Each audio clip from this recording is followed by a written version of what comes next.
Hello साथियों, स्वागत है आप सबका करंट इश्यू की क्लास में। हाल ही में 2-3 शब्द ज़्यादा चर्चा में रहे हैं, तो इन चर्चित शब्दों पर अपन चर्चा करने जा रहे हैं। एक तो है फ्लोर टेस्ट या शक्ति परीक्षण, और दूसरा जो शब्द ज़्यादा वर्तमान पिछले 1 महीने में चर्चा में, और वो है विप यानी सचेतक। तो फ्लोर टेस्ट क्या होता है, विप क्या है या सचेतक क्या है, कब जारी किया जाता है विप, और फ्लोर टेस्ट की शुरुआत कब हुई थी, इन सब बातों पर अपन आज चर्चा करने जा रहे हैं। तो आज अपन शुरू करते हैं। फ्लोर टेस्ट होता क्या है यानी शक्ति परीक्षण। सामान्य तो अपन ये देखते हैं कि संवैधानिक जो शासन व्यवस्था है या जो संसदीय शासन व्यवस्था है, संसदीय शासन व्यवस्था में वही मुख्यमंत्री या प्रधानमंत्री बनता है जिसको बहुमत प्राप्त होता है। यदि प्रधानमंत्री है तो लोकसभा में बहुमत दल के नेता को प्रधानमंत्री, और विधानसभा में यदि सीएम है तो विधानसभा में उसके पास में बहुमत होना चाहिए, यानी बहुमत के आधार पर प्रधानमंत्री या मुख्यमंत्री बनते हैं। अब ये होता ये है कि भाई जो एक बार सरकार बना लेता है या जो एक बार प्रधानमंत्री या मुख्यमंत्री बन जाता है, तो उसके बाद में ये ज़रूरी नहीं है कि उसके पास में 5 साल तक के लिए सरकार चलाने के लिए बहुमत हो। सरकार है वो अल्पमत में भी आ सकती है। शुरुआत में यदि अपन देखें तो सरकारें जो थी वो एक दलीय सरकार थी, कांग्रेस की सरकारें बनती थी, और उसके बाद में यदि 60 और 70 के दशक यदि बात करें तो गैर कांग्रेसी सरकारें बनने शुरू हुई। उसके साथ साथ में दल बदल होना भी शुरू हो गया। लोग एक दल से दूसरे दल, दूसरे में मतलब अपने स्वार्थ के आधार पर किसी दूसरी पार्टी में चलते रहते थे। तो ये सब जो बातें थी, उन सब बातों को मद्देनजर रखते हुए कि लोग ज़्यादा दल बदल नहीं करें, तो उसके लिए दल बदल कानून लाया गया। राज्यपाल है, राज्यपाल राज्य में केंद्र का प्रतिनिधि होता है, और राज्यपाल हमेशा निष्पक्ष व्यवहार नहीं करता है। वैसे संवैधानिक व्यवस्था ये है कि राज्यपाल के द्वारा निष्पक्ष कार्य किया जाना चाहिए, लेकिन केंद्र की जो सरकार है और राज्य की सरकार है वो एक ही दल की यदि सरकार होती है तो राज्यपाल और केंद्र के मध्य यदि केंद्र की सरकार और राज्य की सरकार एक ही दल की है तो फिर राज्यपाल की भूमिका ज़्यादा विवादित नहीं होती है। लेकिन यदि केंद्र की सरकार और राज्य की सरकारें अलग अलग दल की है तो केंद्र सरकार है वो राज्य की सरकारों पर राज्यपाल के माध्यम से नियंत्रण करने का प्रयास करती है। तो सामान्य तो होता क्या है, राज्यपाल के द्वारा सरकार को बर्खास्त कर दिया जाता था बिना किसी कारण बताए। सरकार के पास में यदि बहुमत होता है तो भी उसको बर्खास्त कर दिया जाता है। तो उसके बाद में सुप्रीम कोर्ट का जो बाद में निर्णय आता है, इसको अपन अब चर्चा करेंगे कि फ्लोर टेस्ट के माध्यम से ही सरकार के पास में बहुमत है या नहीं है उसका निर्धारण किया जाना चाहिए। राज्यपाल अपने आधार पर ये नहीं कहेगा भाई सरकार के पास बहुमत है या नहीं। यदि राज्यपाल को लगता है कि सरकार के पास में बहुमत नहीं है तो फिर वो सरकार को फ्लोर टेस्ट के लिए कह सकती है, यानी आप बहुमत साबित करें। तो इन सब बातों पर अपन चर्चा करते हैं कि फ्लोर टेस्ट तो सरकार है, मतलब पहले अपन देखते हैं ये फ्लोर टेस्ट क्या है। तो फ्लोर टेस्ट क्या है, इसको सामान्य बात अपन यदि बात करें तो फ्लोर टेस्ट एक जांचने की प्रक्रिया है कि जो मौजूद सरकार है उस सरकार के पास में बहुमत है या फिर नहीं है, तो वो होता है फ्लोर टेस्ट। सरकार के बहुमत, सरकार के पास में बहुमत है या नहीं है, इसका जो क्राइटेरिया है वो उसको कैसे जांचेंगे, वो फ्लोर टेस्ट के माध्यम से। और ये फ्लोर टेस्ट करवाता है विधानसभा का अध्यक्ष। ठीक है, तो ये बात होगी, ये बहुमत जानने या बहुमत फ्लोर टेस्ट के माध्यम से बहुमत का पता लगाया जाता है कि जो सरकार है जो है उसके पास में बहुमत है या फिर नहीं है। अब ये जो फ्लोर टेस्ट है, ये फ्लोर टेस्ट शुरू कैसे हुआ, फ्लोर टेस्ट की शुरुआत कैसे हुई, शुरुआत कैसे, तो बात 1985 की है, 1985। और कर्नाटक में जनता पार्टी की सरकार बनती है, जनता पार्टी की सरकार बनती है। और जनता पार्टी की सरकार में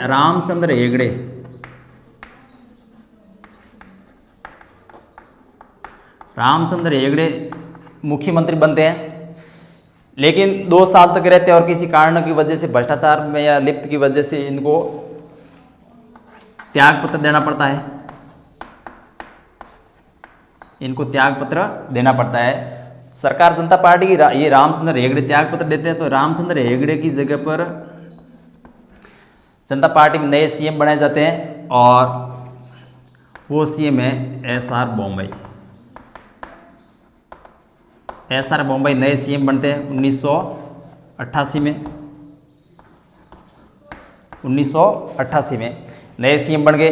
अब 1988 के बाद में 1989 में ही 1989 में ये एसआर बोम्मई की जो सरकार है, इस सरकार को राज्यपाल के द्वारा बर्खास्त कर दिया जाता है।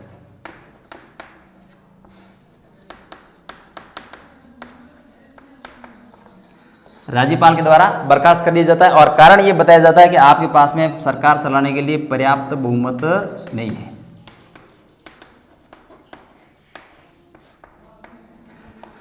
केंद्र सरकार के कहने पर राज्यपाल के द्वारा राज्य सरकार को बर्खास्त कर दिया जाता है और रीजन ये बताया जाता है कि आपके पास में पर्याप्त बहुमत नहीं है। लेकिन सरकार का ये कहना था कि हमारे पास में पर्याप्त बहुमत है और हमारे को बहुमत साबित करने का मौका दिया जाए, लेकिन राज्यपाल ने नहीं माना। राज्यपाल ने इस सरकार को बर्खास्त कर दिया।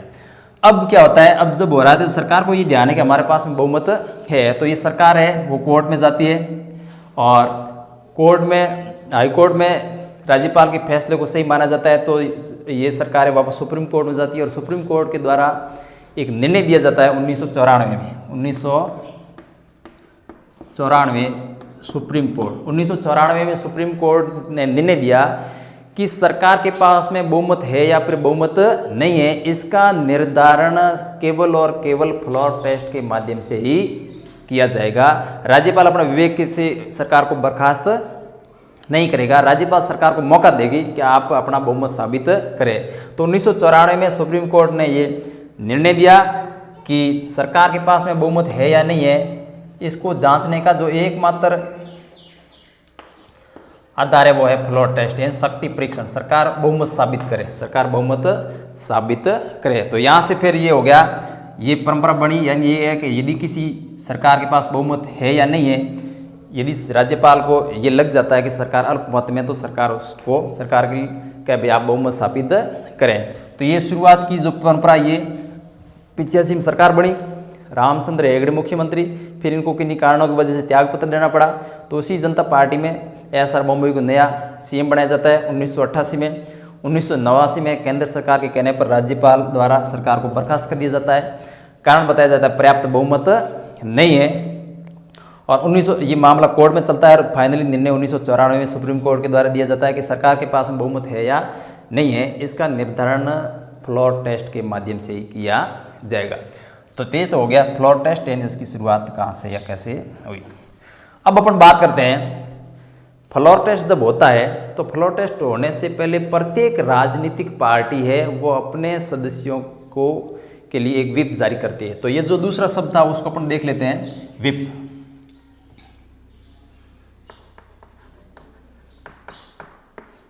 जिसको अपन हिंदी में बात करें तो कहेंगे सचेतक। तो इसकी अपन बात कर लेते हैं, व्हिप या सचेतक क्या होता है। व्हिप या सचेतक, इसको अपन यदि देखें तो इसके सामान्यतः अपन दो अर्थ निकाल सकते हैं, एक तो निर्देश के रूप में और दूसरा सदस्य के रूप में। यानी व्हिप के दो अर्थ निकल सकते हैं, एक तो अर्थ निकलेगा एक निर्देश यानी एक ऐसा आदेश है, ठीक है ना, और दूसरा सदस्य के रूप में।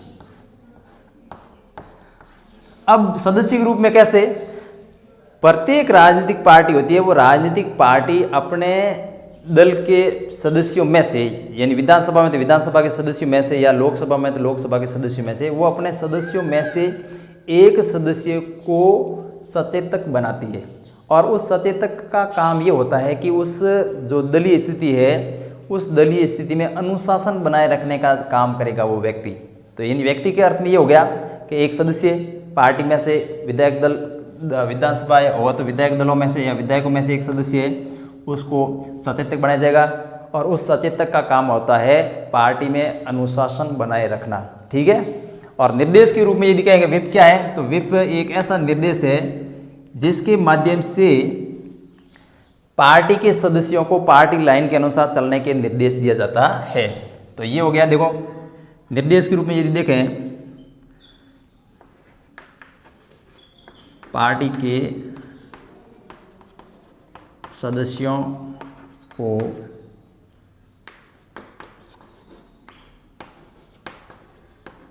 पार्टी लाइन के अनुसार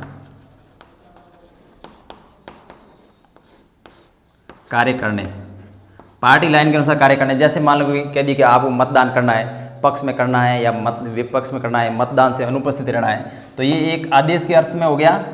और सदस्य के रूप में सचेतक वो होता है या विप वो होता है जो मतलब पार्टी में सदस्य वो व्यक्ति जो पार्टी में दलीय अनुशासन बनाए रखने का काम करता है।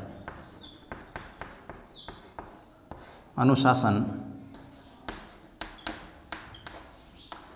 बनाए रखने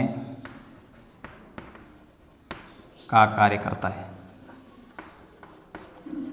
तो ये विप या सचेतक के दो अर्थ निकल गए, सदस्य के रूप में या निर्देश के रूप में। अब ये जो विप है, ये विप 3 टाइप का होता है। विप 3 टाइप होता है। एक 1 लाइन विप, 2 लाइन विप और 3 लाइन विप।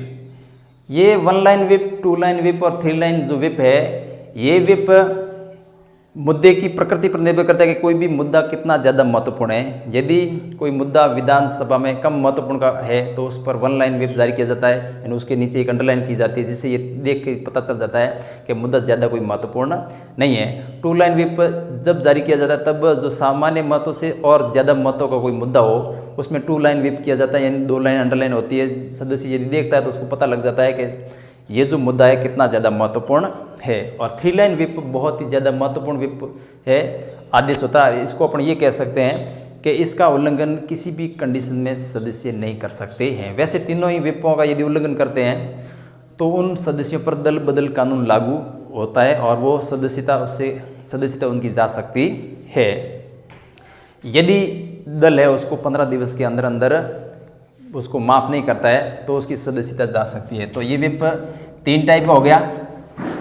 अब देखो यहाँ पर दोनों बातें देखी, ये एक दूसरे जुड़ा, एक तो हुआ फ्लोर टेस्ट और दूसरा हुआ विप। फ्लोर टेस्ट है क्या और कैसे शुरू हुआ, ये होगी बात। फ्लोर टेस्ट होने से पहले प्रत्येक राजनीतिक पार्टी विप जारी करती है और वो सदस्यों को निर्देश होता है कि आप पार्टी लाइन के अनुसार ही कार्य करें।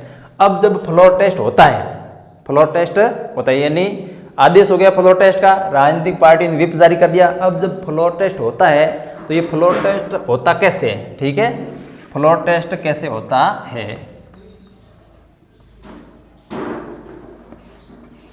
फ्लोर टेस्ट कैसे होता है और फ्लोर टेस्ट कैसे होने के लिए सामान्यतः फ्लोर टेस्ट है वो सदन का अध्यक्ष करवाता है।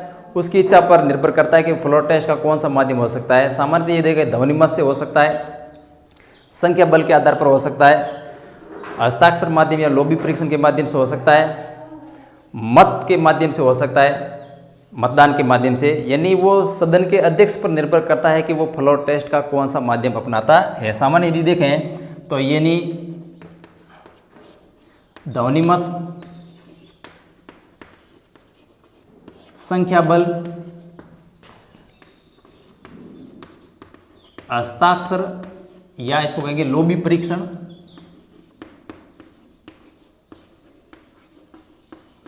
और यदि सदन का अध्यक्ष चाहता है तो वो मतदान के द्वारा भी किया जा सकता है। ये अध्यक्ष पर निर्भर करता है। ध्वनि मत में बोल करके ये तय किया जाता है कि वो सत्ता के पक्ष में है या फिर विपक्ष में, यानी बोल करके पक्ष और विपक्ष में होने का अनुमति दी जाती है। तो ये ध्वनि मत है, इसमें थोड़ी गड़बड़ी होने की आशंका रहती है। संख्या बल है, संख्या बल में ऐसा होता है कि जो भी सदन के जो भी सदस्य है वो पक्ष और विपक्ष में 2 वर्गों में बंट जाते हैं। जो पक्ष वाले एक तरफ हो जाएंगे और विपक्ष वाले दूसरी तरफ हो जाते हैं, और पक्ष और विपक्ष होने के बाद उसकी संख्याओं को गिन लिया जाता है, पक्ष में कितने और विपक्ष में कितने। तो यहाँ तो बोल कर बैठे हैं और वो बोल कर देंगे, यहाँ पक्ष और विपक्ष 2 वर्गों में बांट जाएंगे, ये पक्ष वाले और ये विपक्ष वाले। और हस्ताक्षर अभियान या लोबी परीक्षण, ये जो तरीका है इसमें ये होता है कि सदन की लोबी के अंतर्गत एक रजिस्टर रखा हुआ होता है और उस रजिस्टर में एक एक करके विधायक जाते हैं, सदन के जो भी सदस्य है वो जाते हैं और वो जाकर के पक्ष और विपक्ष में मतदान जो भी करते हैं, यानी हस्ताक्षर कर देते हैं। 2 कॉलम होंगे, एक पक्ष का और दूसरा विपक्ष का। एक सदस्य आएगा और वो उस पर साइन करेगा, पक्ष में करना है तो पक्ष में और विपक्ष में करना है तो विपक्ष में, और फिर वो वापस आएगा दूसरा जाएगा। तो उसके बाद उसको देख लिया जाता है कि भाई किसके पक्ष में हो रहा है और किसके विपक्ष में, और ये मतदान के माध्यम से होगा तो वहाँ पर मतदान करवाया जाता है। यानी ये फ्लोर टेस्ट में यदि कोई भी सदस्य व्हिप का उल्लंघन करता है तो व्हिप का उल्लंघन करने पर उसके ऊपर दल विरोधी कानून लागू हो जाता है। अब ये जो दल विरोधी जो कानून लागू हो रहा है तो उस दल विरोधी कानून लागू होने का जो निर्णय कौन करेगा, तो दल बदल से संबंधित यदि किसी भी सदन के सदस्य में ये अयोग्यता आती है तो उस अयोग्यता का अंतिम फैसला सदन का अध्यक्ष करता है। अब ये जो सदन का अध्यक्ष है वो अंतिम फैसला करता है। अब सदन के अध्यक्ष को मतलब उसके पास में यदि शिकायत आती है, यानी उसके सदन का कोई भी सदस्य यदि अध्यक्ष के सामने ये मुद्दा लेके जाता है, इसने दल बदल के विरुद्ध में काम किया है या पार्टी लाइन के विरुद्ध काम किया है, तो वो उसके ऊपर निर्णय करेगा।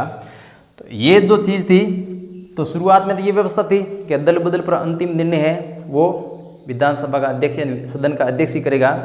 लेकिन बाद में की हो तो होलान केस में सरकार ने ये कहा कि दल बदल से संबंधित अंतिम जो योग्यता से संबंधित जो प्रावधान है उसका अंतिम निर्णय तो सदन का अध्यक्ष ही करेगा, लेकिन निर्णय के बाद में उस सदन के जो अध्यक्ष ने जो निर्णय दिया उसकी न्यायिक समीक्षा हो सकती है। तो वर्तमान में ये है कि भाई दल बदल से संबंधित अंतिम जो निर्णय है सदन का अध्यक्ष करता है। सदन का अध्यक्ष यदि निर्णय कर लेता है तो उसके बाद में यदि मामला है उस मामले की कोर्ट में न्यायिक समीक्षा की जा सकती है। और ये जो निर्णय आया था ये की हो तो होलान केस के माध्यम से हुआ। तो ये की हो तो होलान केस क्या है, इसको अपन चर्चित शब्दों के अंतर्गत अपन करेंगे दल बदल कानून में, तो उसके अंदर अपन करेंगे। तो आज में ये था कि फ्लोर टेस्ट क्या है, फ्लोर टेस्ट की शुरुआत कैसे हुई, व्हिप या सचेतक क्या होता है, और व्हिप कितने टाइप का होता है, 1 लाइन 2 लाइन और 3 लाइन, और उसके बाद में फ्लोर टेस्ट किस किस माध्यम से होता है, इन पर अपने चर्चा की।